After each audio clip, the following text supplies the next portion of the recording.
오늘 성경 말씀은 빌립보서 2장 19절로 22절입니다. 내가 디모데를 속히 너희에게 보내기를 주 안에서 바람은 너희의 사정을 알므로 안위를 받으려 함이니 이는 뜻을 같이하여 너희 사정을 진실히 생각할 자가 이밖에 내게 없음이라. 그들이 다 자기 일을 구하고 그리스도 예수의 일을 구하지 아니하되 디모데의 연단을 너희가 안하니 자식이 아버지에게 함같이 나와 함께 복음을 위하여 수고하였느니라.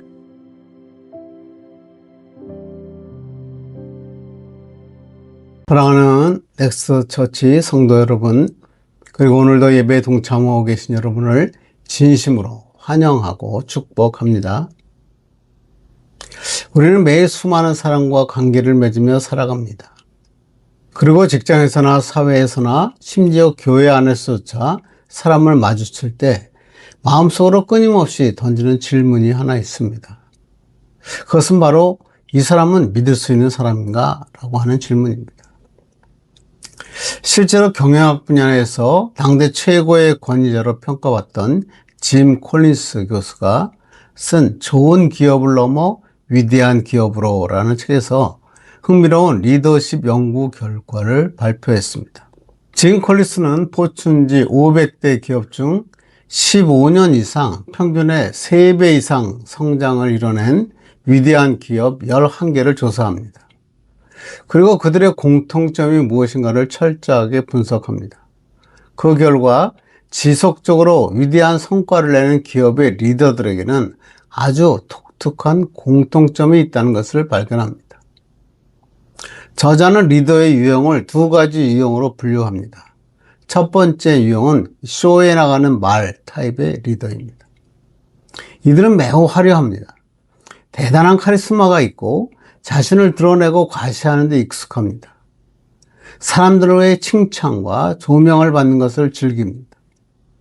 하지만 놀랍게도 이런 화려한 리더가 있는 기업은 잠시 도약하는 것처럼 보이다가 결국 얼마 지나지 않아 추락하거나 몰락하고 말았다고 하는 것입니다. 반면에 기업을 위대한 반열에 올린 진짜 리더들은 전혀 다른 유형이었습니다. 그들은 바로 쟁기를 끄는 말 타입의 리더들이었습니다. 이들은 결코 화려하지 않습니다. 자기 자신을 드러내거나 자랑하지도 않습니다. 조용하고 묵묵하게 자기가 맡은 책무와 사명을 다했습니다. 먼지를 뒤집어 쓰고 밭을 갈면서도 군소리 없이 자기 자리를 지킵니다. 그런데 시간이 지나고 나니까 바로 이 쟁기를 끄는 말과 같은 조용한 일꾼들 덕분에 기업이 살아나고 풍성한 열매를 맺게 된다는 사실을 밝혀낸 것입니다. 성도 여러분, 세상 경영학에서도 쇼에 나가는 화려한 말이 아니라 묵묵히 쟁기를 끄는 말을 신뢰하고 평가하듯이 하나님 나라의 원리도 이와 정확하게 맞아떨어집니다. 오늘 제가 여러분에게 말씀드리고자 하는 핵심 주제는 명확합니다. 하나님께서 이 시대에 찾으시는 사람은 어떤 사람입니까? 자신의 영광을 위해서 화려하게 자신을 과시하는 사람이 아니라 하나님 나라와 복음을 위하여 묵묵히 자기 자리를 지키는 믿을 수 있는 사람이라는 사실입니다. 오늘 본문은 바로 이러한 하나님의 마음을 시원하게 해드렸던 대표적인 두 인물, 곧 디모데와 에바브로디도를 우리에게 조명해 주고 있습니다. 그렇다면 오늘 예배를 드리는 저와 여러분은 과연 하나님 앞에서 그리고 성도들 앞에서 믿을 수 있는 사람으로 살아가고 있느냐 하는 것입니다. 오늘 한번 본문 말씀을 통해서 하나님께서 인정하시고 기뻐하시고 신뢰하시는 믿을 수 있는 사람의 삶의 원리가 무엇이냐 한번 살펴보고 우리의 삶을 결단해보는 귀한 시간이 되기를 간절히 바랍니다. 우리가 읽은 본문은 사도 바울이 로마 감옥에 갇혀 있을 때 빌립보 교회에 보낸 편지의 일부입니다. 당시 바울은 감옥이라는 극한의 제한된 환경 속에서 빌립보 성도들의 사정을 걱정하고 있었습니다. 빌립보 교회는 바울의 선교 사역을 오랫동안 물질과 기도 후원으로 도왔던 너무나 소중한 교회입니다. 바울은 그들의 형편을 잘 알고 있었고 위로하기 위해서 누군가를 파송하기를 원했습니다. 그런데 문제는 당시 로마 감옥 주변에 바울을 돕는다고 말하는 수많은 사람들이 있었음에도 불구하고 정작 자기의 유익을 내려놓고 주님의 일을 하고 기꺼이 목숨을 걸고 떠날 수 있는, 진짜 믿을 수 있는 사람은 극히 적었다는 것입니다. 바울은 바로 그 암묵한 현실 속에서 빛을 발했던 두 사람을 본문에서 지목하며 언급하고 있습니다. 9절을 보겠습니다. 내가 디모데를 속히 너희에게 보내기를 주 안에서 바람은 너희의 사정을 알므로 안위를 받으려 함이니. 바울이 먼저 언급한 인물은 디모데라고 하는 사람입니다. 디모데는 바울이 2차 선교 여행 때 바울을 만나서 복음을 듣고 제자가 된 인물입니다. 너무나 유명한 그의 외조모 로이스와 어머니 유니게라는 신실한 유대인 그리스도인이었기 때문에 디모데는 어릴 적부터 구약 성경을 잘 알고 있었습니다. 그러나 구약의 약속이 가리키는 참된 메시아가 누구인지를 알지 못했습니다. 그러다가 사도 바울을 만났고 예수 그리스도의 복음을 접하게 되고 인격적으로 주님을 만나게 된 것입니다. 그 후 디모데의 삶은 완전히 변화되었습니다. 그는 자신의 삶을 온전히 복음에다가 던졌습니다. 빌립보, 데살로니가, 고린도, 에베소 사역은 물론 바울이 차가운 로마 감옥에 갇혀 있을 때에도 끝까지 사도 바울을 곁을 지키며 복음 사역을 도왔던 것입니다. 디모데는 자신의 명예나 평안을 구하지 않고 오직 어떻게 하면 복음이 땅끝까지 증거될 것인가에만 온 관심이 집중되어 있었던 것입니다.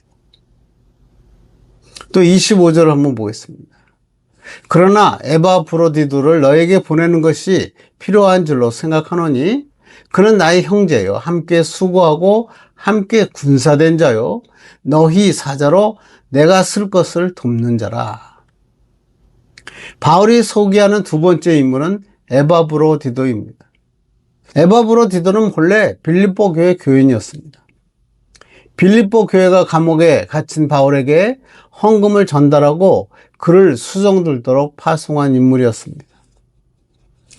빌립보에서 로마까지의 거리는 약 1,500km가 넘는 아주 멀고도 험난한 길이었습니다. 게다가 감옥에 갇힌 죄수를 돕는 일은 당시 로마 당국의 눈총을 받는 위험천만한 일이었습니다. 그러나 에바브로디도는 위험을 무릅쓰고 로마로 달려갔습니다. 그는 단순히 말로만 봉사하는 자가 아니었습니다. 현장에서 팔을 걷어붙이고 바울의 필요를 돕다가 그만 심각한 열병에 걸려 죽을 위기까지 맞이했습니다. 그럼에도 불구하고 그는 자신이 아픈 것보다 빌립보 교회가 이 소식을 듣고 근심할까봐 오히려 성도들을 걱정했던 아주 충성스러운 사역자였습니다. 사도 바울은 디모데와 에바브로디도라는 이 두 명의 신실한 동역자가 있었기 때문에 감옥이라는 사지에서도 낙심하지 않고 복음 사역을 이어갈 수 있었던 것입니다. 그리고 이들의 충성을 통해 복음은 로마를 넘어서 마침내 우리에게까지도 들어오게 된 것입니다. 그렇다면 오늘 우리를 살아가는 우리 역시 하나님 앞에서 디모데와 에바브로디도처럼 믿을 수 있는 사람이 되어야 하지 않겠습니까? 그렇다면 우리가 믿을 수 있는 사람은 어떤 사람입니까? 오늘 한번 본문을 통해서 하나님 앞에서 믿을 수 있는 사람은 어떤 사람인가 한번 살펴보고 은혜 받기를 간절히 바랍니다. 첫째는 그리스도의 일을 구하는 사람입니다. 우리가 하나님 앞에서 참으로 믿을 수 있는 사람이 되기 위한 첫 번째 원리는 자기의 사사로운 유익을 구하는 삶에서 벗어나서 오직 예수 그리스도의 일을 먼저 구하는 삶을 사는 것이다 라고 얘기합니다. 21절을 보겠습니다. 그들이 다 자기 일을 구하고 그리스도 예수의 일을 구하지 아니하되. 사도 바울은 지금 로마 감옥에서 탄식하고 있는 겁니다. 바울 주변에는 한때 복음을 들었고 예수 그리스도의 은혜를 경험했다고 말하는 많은 사람들이 있었습니다. 그러나 막상 사도 바울이 옥에 갇히고 상황이 불리해지자 다들 자기의 안위, 자기의 유익, 자기의 일만을 챙기기에 급급했습니다. 정작 예수 그리스도의 고난과 복음 사역에는 아무도 마음을 쓰지 않았던 것입니다. 그때 오직 디모데만이 바울 곁에서 그리스도회를 위하여 자신의 삶을 드리고 있었습니다. 하나님을 믿는 신앙에는 크게 두 가지 신앙이 있습니다. 하나는 자기의 유익 때문에 그리스도를 따르는 사람입니다. 또 하나는 디모데처럼 예수 그리스도의 일을 구하는 경건한 신앙인이 있습니다.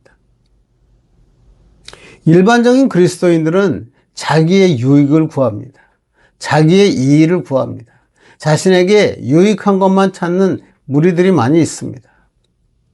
그런데 정말 예수 그리스도를 만나고 그 사람을 경험한 사람은 자기의 의를 구하는 것이 아니라 그리스도의 이익을 구하며 복음을 위해서 수고합니다. 디모데의 관심사는 자기가 어떤 영광을 누리며 얼마나 많은 것을 취득하고 있는가에 있지 않았습니다. 어떻게 하면 예수 그리스도의 일에 유익하며 어떻게 하면 복음을 전하는 데 유익할 수 있을까? 디모데의 최대 관심사였습니다. 신앙에 있어서 믿을 수 있는 사람은 자기의 유익을 구하는 자가 아니라 그리스도의 일을 구하는 사람입니다. 우리가 신앙생활을 하면서 유익한 것만 찾고 나에게 도움이 되는 것만 얻으려고 하면 신앙이 자라지 못합니다. 오랫동안 교회를 다녀도 지금도 기도하면 달라는 기도가 대부분을 차지하고 있는 사람들이 많이 있다는 것입니다. 그러나 나에게 유익한 것만 찾으려고 하면 하나님 나라를 위해서 온전하게 쓰임받을 수 없습니다. 그러므로 우리는 가치관이 바뀌어야 됩니다. 고린도전서 4장 1절을 보겠습니다. 사람이 마땅히 우리를 그리스도의 일꾼이요 하나님의 비밀을 맡은 자로 여길지어다. 여기서 사도 바울은 신앙을 가르쳐 일꾼이라고 부릅니다. 이 일꾼이라고 하는 단어의 헬라어 원어는 휘페르테스입니다. 이 단어는 뭐뭐 아래라고 하는 접두어 휘포하고 노를 젓다라고 하는 에레소가 합성된 단어입니다. 즉 휘페르테스의 원어적 문맥은 배의 맨 밑창에서 선장의 명령에 따라 노를 잡는 노잡이 노예라고 하는 뜻입니다. 옛날 영화 우리 배너 보면 이 노예선이 나오지 않습니까? 전투를 하는 군함을 움직여야 했기 때문에 멀리 항해할 때를 제외하고는 돛에 의존하지 않고 노를 저어서 항해를 했습니다. 배 갑판 밑에는 노예들이 양쪽으로 나누어서 노를 젓고 북을 치는 사람이 있어가지고 그 박자에 따라서 노를 저었습니다. 빨리 치면 빨리 젓고 멈추라고 하면 멈춥니다. 이 노예들은 오로지 명령에만 순종했습니다. 그 배가 어디로 가는지 잘 몰랐습니다. 무조건적인 절대 순종입니다.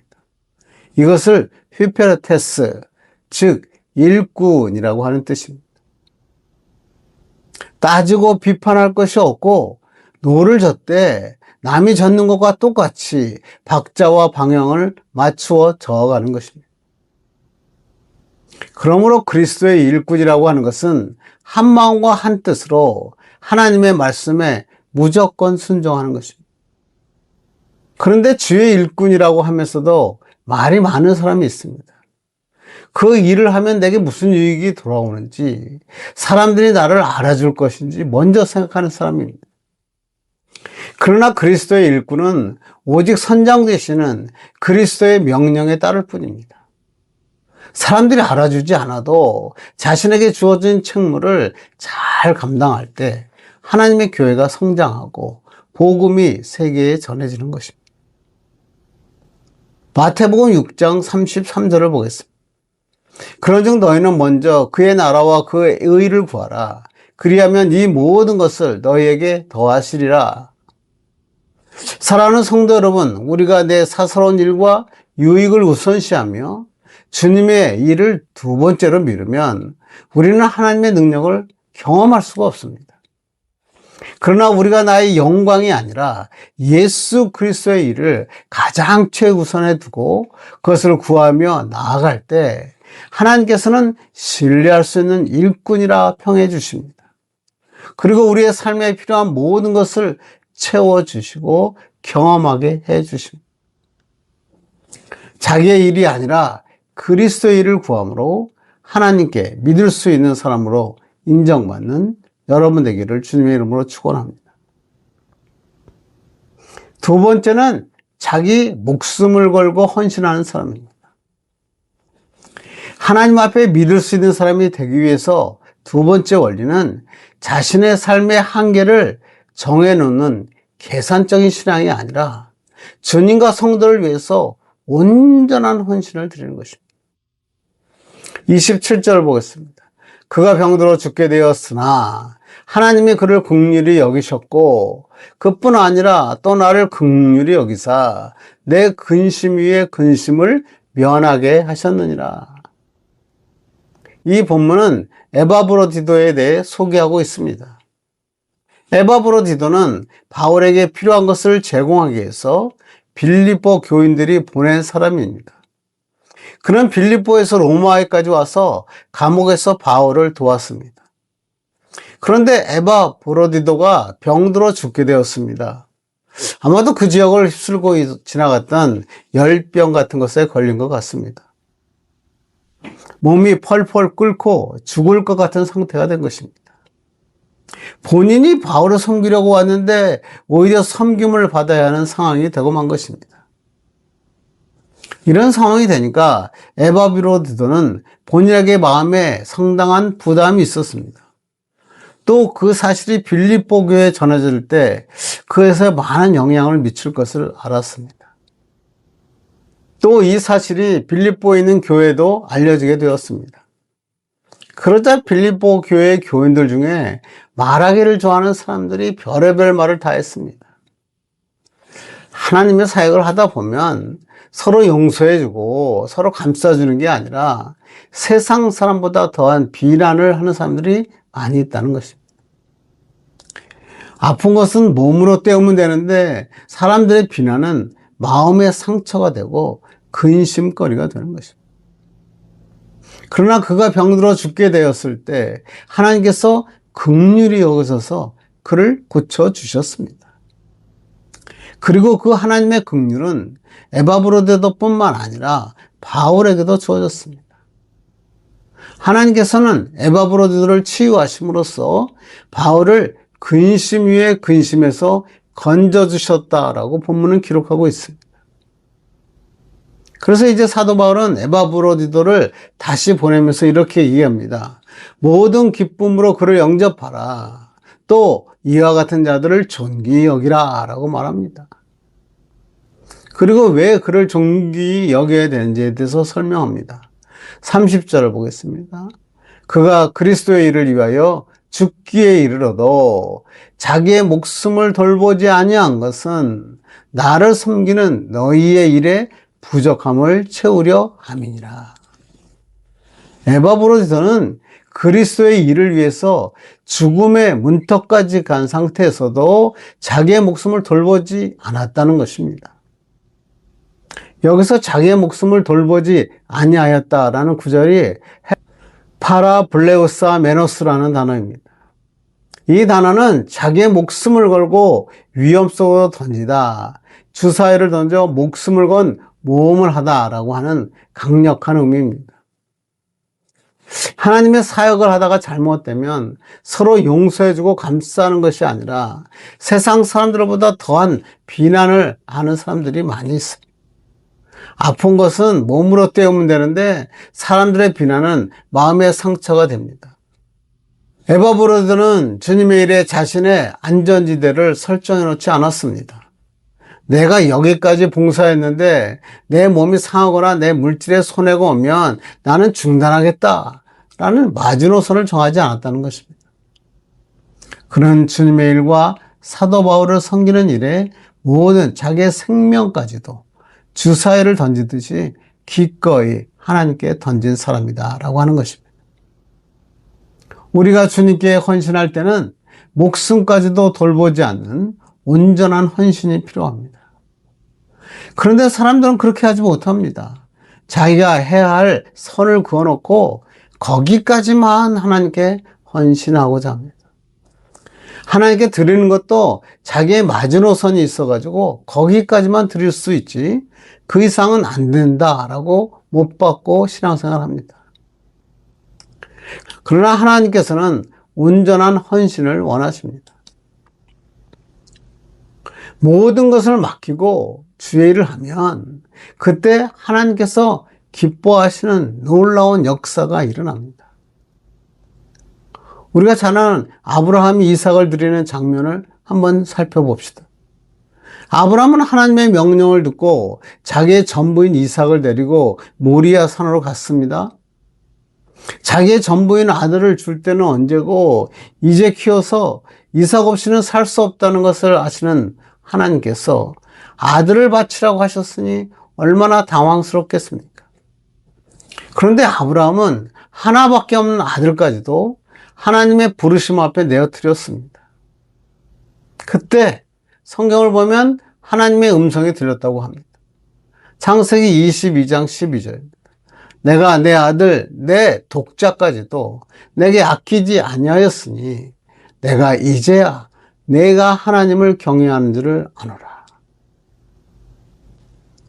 하나님께서는 아브라함이 자기의 가장 소중한 것까지 아끼지 않고 드릴 때, 온전히 드릴 때 내가 이제야 내가 나를 경외하는 줄을 내가 아노라.